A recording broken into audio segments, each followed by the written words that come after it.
Bapak Ibu, para orang tuaku, saudaraku, adik-adik dan anak-anakku semua yang hadir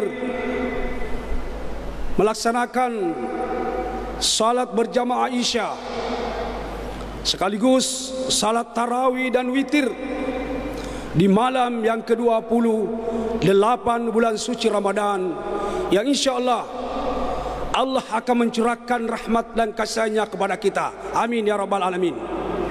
Insya Allah akan mengampuni dosa-dosa kita. Amin ya rabbal alamin.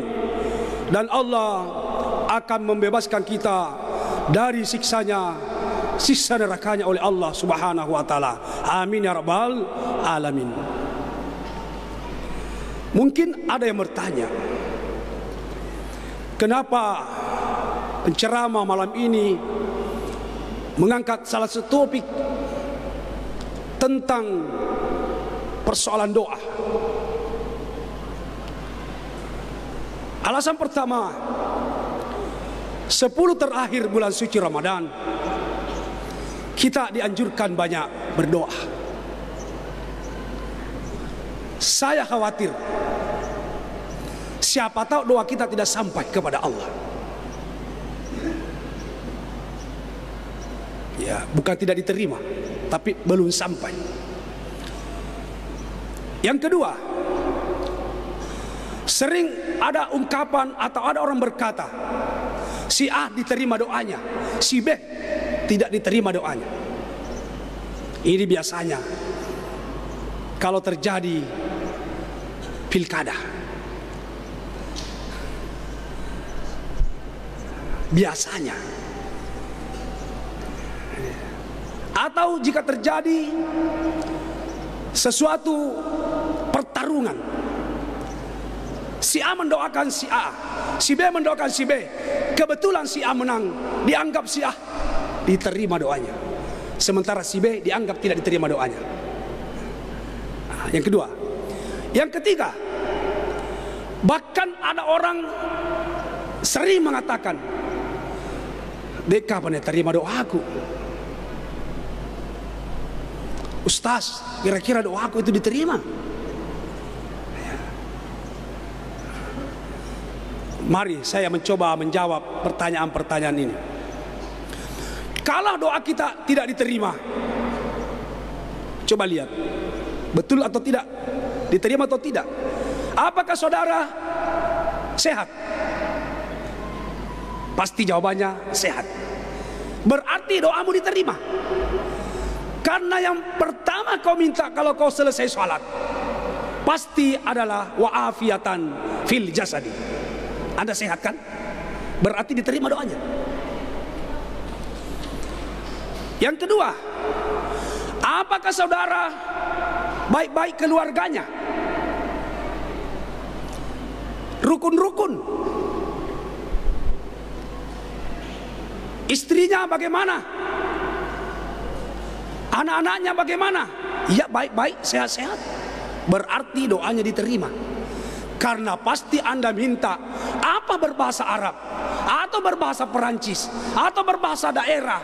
Pasti Anda minta, ya Allah, berikan kebahagiaan keluargaku, rumah tanggaku, sehatkan, salehkan anak-anakku. Kan saleh. Berarti doanya diterima. Terus kalau begitu apa masalahnya? Sehingga Anda selalu meragukan doanya. Ustaz, seluruh orang yang berada di sekitarku lebak ngasih balioto, inakke sepeda juga pakai. Ini mi kita umat Islam ini. Doa kepada Allah nanti dianggap diterima kalau hasilnya berurusan dengan dunia. Padahal dunia hanya 70 tahun. Ya. Kalau tidak berurusan dengan dunia, seakan-akan kita menganggap doa kita tidak diterima. Bahkan tidak sedikit orang berzuzang kepada Tuhan, menganggap Tuhan tidak adil dalam hidupnya. Ustaz, saya rajin salat, selalu salat di Al-Markas berjamaah. Saya rajin puasa, buka bersama tiap hari di Al-Markas. Saya rajin tahajud,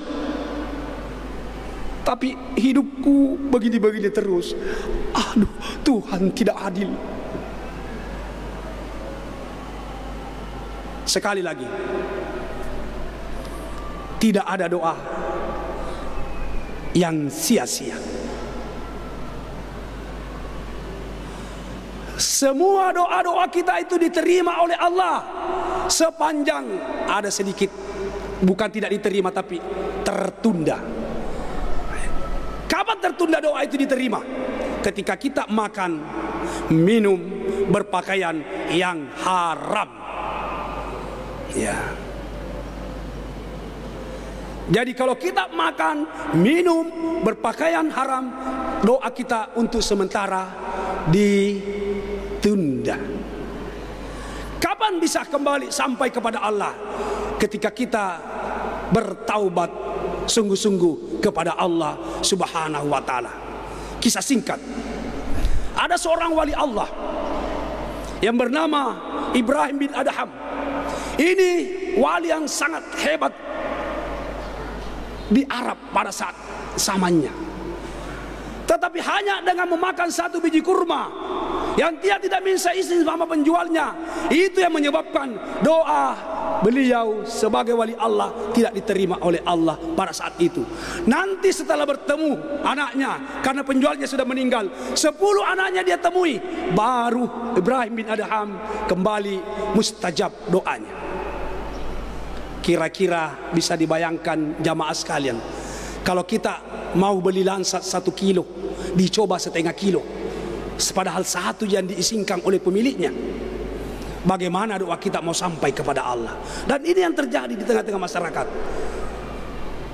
Ketika kita berbelanja buah-buahan, sayur mayur, ikan, dan yang kecil-kecil lainnya, terkadang ada ikut yang tidak halal.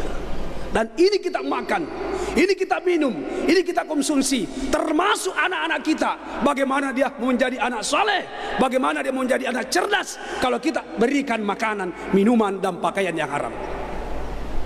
Ya. Sekali lagi, selama kita tidak makan dan tidak minum dan berpakaian yang haram, tidak ada doa yang tidak diterima. Ya. Doa adalah perintah. Ya, ini dulu garis bawahi ini. Doa adalah perintah. Kalau perintah berarti ibadah. Kalau ibadah hasilnya adalah pahala. Apakah pahala didapat di dunia? Jawabannya kan tidak. Berarti doa kita ada menunggu hasilnya di hari akhirat. Karena dia ibadah. Ibadah adalah hasilnya pahala. Pahala hasilnya di akhirat. Ya. Tidak ada doa yang sia-sia. Makanya jangan pernah berhenti berdoa. Dalam situasi apapun harus berdoa.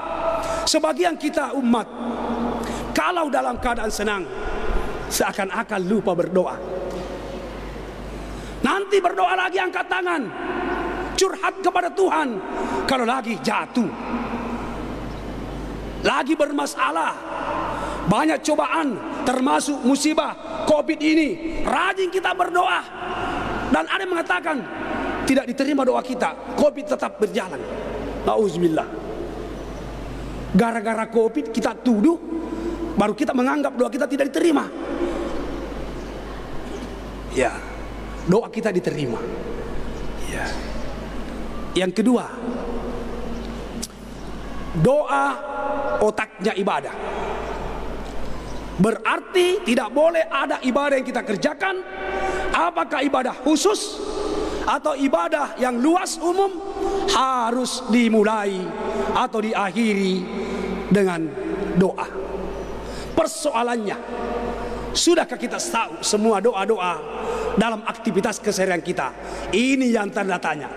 Jangan-jangan doa sebelum tidur kita tidak tahu, doa sesudah tidur kita tidak tahu, doa bertemu istri di kamar kita tidak tahu, yang menyebabkan anak kita menjadi anak yang tidak saleh. Ya, ini persoalan. Ya. Tidak ada dalam kehidupan ini, tidak ada doanya. Semua ada, mulai bangun hingga tidur kembali, semua ada doanya. Kenapa? Karena doa adalah ibadah. Kalau kita mengatakan doaku tidak diterima, berarti salatlah tidak diterima. Karena dalam salat tidak ada satupun kalimat yang bukan doa. Semua bacaan dalam salat adalah doa. Mulai dari takbiratul ihram itu adalah doa, karena itu adalah zikir. Salam apalagi, mendoakan orang di sebelah kanan dan di sebelah kiri, semua adalah doa. Sekali lagi, tidak ada doa yang sia-sia. Ya, makanya jamaah sekalian,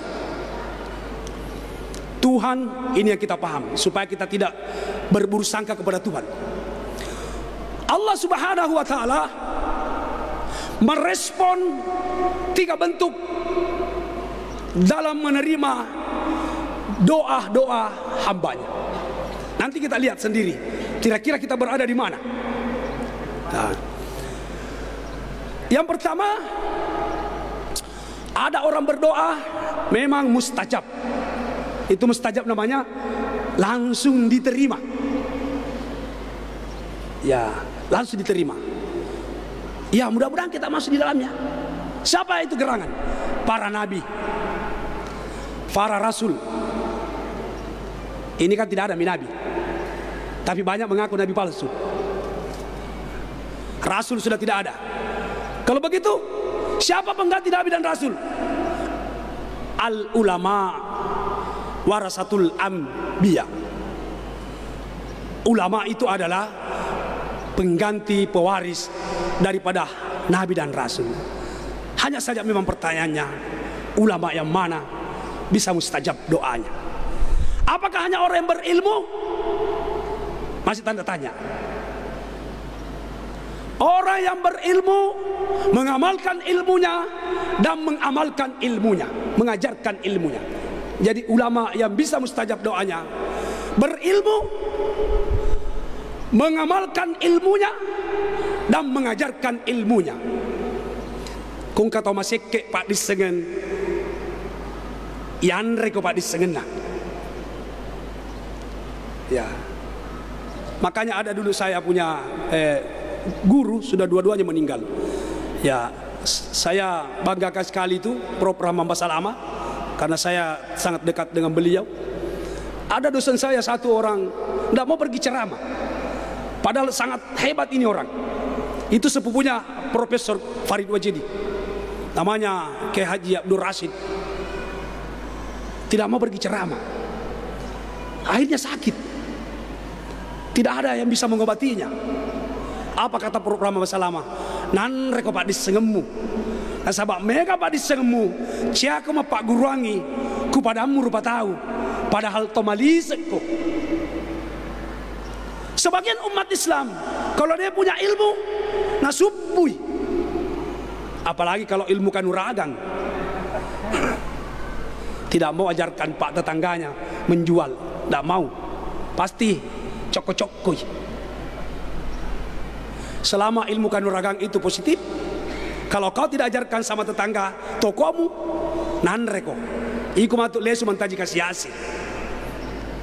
Hati-hati ki, aja masih ki.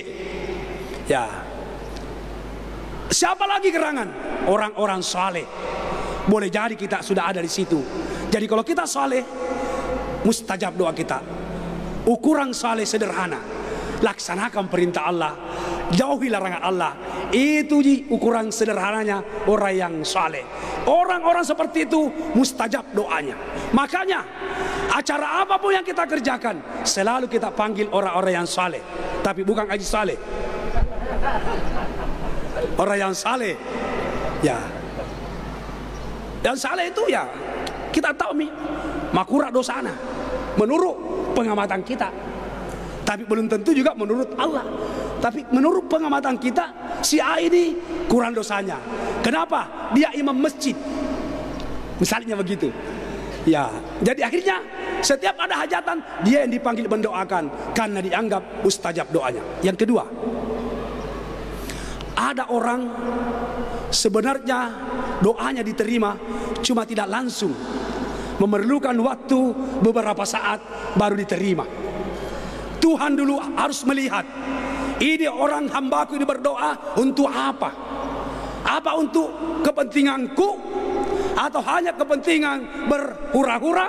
Atau hanya kepentingan berpoya-poya? Atau hanya kepentingan kemaksiatan?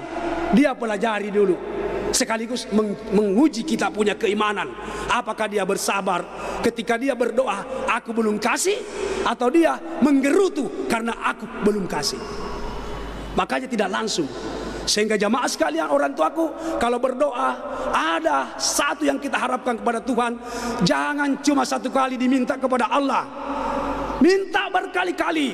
Hari ini belum dikabulkan, minta besok, besok belum dikabulkan, minta lusa, minta tahun depan, minta lagi. Ya, makanya doa itu menurut guru-guru kami, jangan minta yang lain sebelum dikabulkan yang kita minta itu. Tapi tanah tuh. Ya. Yang ketiga, ada orang berdoa, lain dia minta, lain diberikan. Kira-kira juga kita ada di situ. Kita minta usaha sukses, kita minta nategur mainan anak, kita minta jabatan yang tinggi, tapi Tuhan lebih tahu, sehingga dia kasih ke yang lain. Ya, contoh terakhir, ada seorang yang tamat SMA atau madrasah. Dia diperhadapkan dua pilihan, dia mau lanjut atau mau kerja. Tapi dia minta yang pertama, bagaimana dia bisa kuliah, mendapatkan beasiswa. Tapi Tuhan lebih memahami kebutuhannya, sehingga sang pelajar ini yang diterima doanya adalah lulus bekerja. Karena nanti sudah kerja, ada gaji, bisa tommy kuliah. Jadi dua-duanya diterima oleh Allah Subhanahu wa ta'ala. Sekali lagi, jangan pernah kecewa dalam berdoa. Karena kalau doa kita tidak diterima di dunia, ada disimpangkan sebagai pahala di hari kemudian.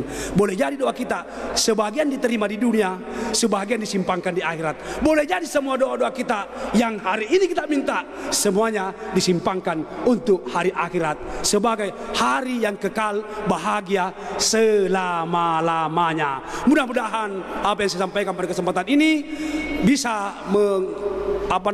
memberikan penyegaran kepada kita, bahwa sesungguhnya doa-doa kita itu tidak ada yang sia-sia, pasti diterima oleh Allah Subhanahu wa ta'ala. Mudah-mudahan manfaat. Terima kasih atas segala perhatian, mohon maaf atas segala kekurangan. Nasrun minallah wa fathun qarib, wallahul muwaffiq ila aqwamit thariq. Assalamualaikum warahmatullahi wabarakatuh.